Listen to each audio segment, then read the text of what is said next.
Assalamualaikum warahmatullahi wabarakatuh. Perkenalkan, nama saya Iklima dari kelas 11 IPS 4. Di sini saya akan menyampaikan berita penyebarluasan kemerdekaan Indonesia. Media apa saja penyebaran ini? Pertama, radio. Kedua, koran. Ketiga, pamflet. Keempat, lewat coretan. Kalau misalnya zaman dulu mungkin coretannya adalah coretan di gerbong-gerbong kereta api mengenai kemerdekaan dan melalui lisan dari mulut ke mulut. Dan untuk memeratakan penyebaran berita ini, Soekarno pun mengusulkan untuk memberitahu kepada masing-masing perwakilan PPKI. Lalu bagaimana dengan penyebaran lewat radio? Karena radio ini kan bisa dibilang sebagai penyebaran yang bisa sampai ke luar negeri.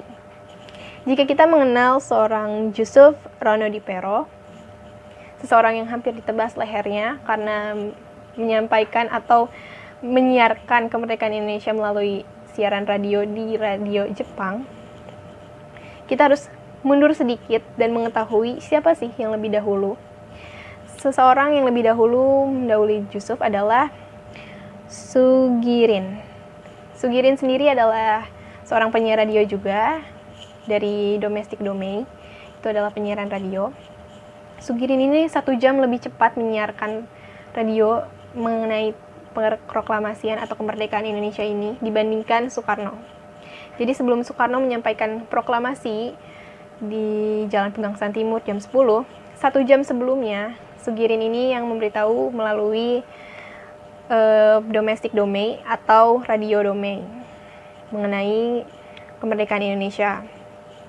Dan setelah 3 jam siaran itu berlangsung, setelah 3 jam ternyata Jepang mendengar dan langsung mengirimkan pasukan Kempeitai atau pasukan polisi militer Jepang dan langsung menangkap Sugirin.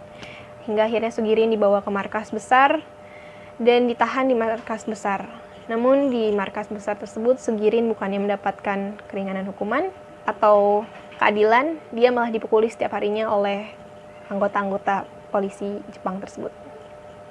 Lalu kita langsung membahas mengenai Jusuf Ronodipero.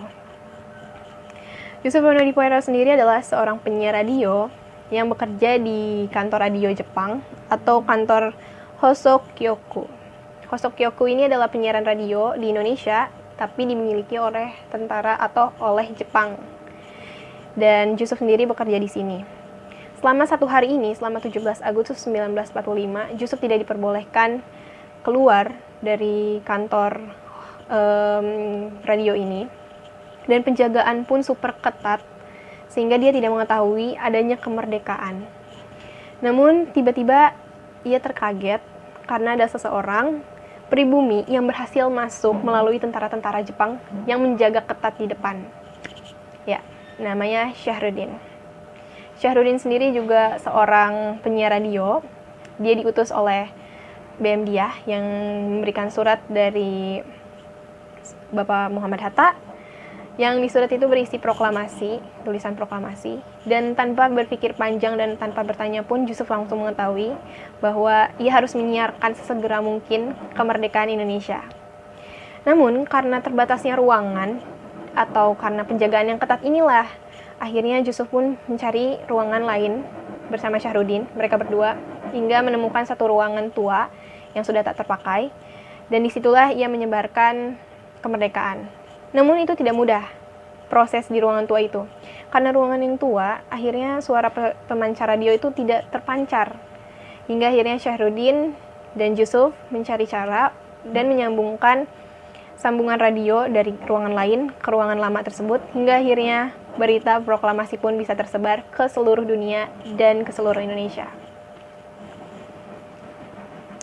Dan gimana sih caranya Syahrudin ini bisa masuk? Syahrudin ditemani oleh 3 orang. Pertama adalah Sukarni, Nishijima, dan anak buah Laksamana Maeda. Dan Syahrudin ini ditemani oleh anak buah Laksamana Maeda untuk masuk ke dalam. Sedangkan Sukarni dan Nishijima ini menunggu di luar.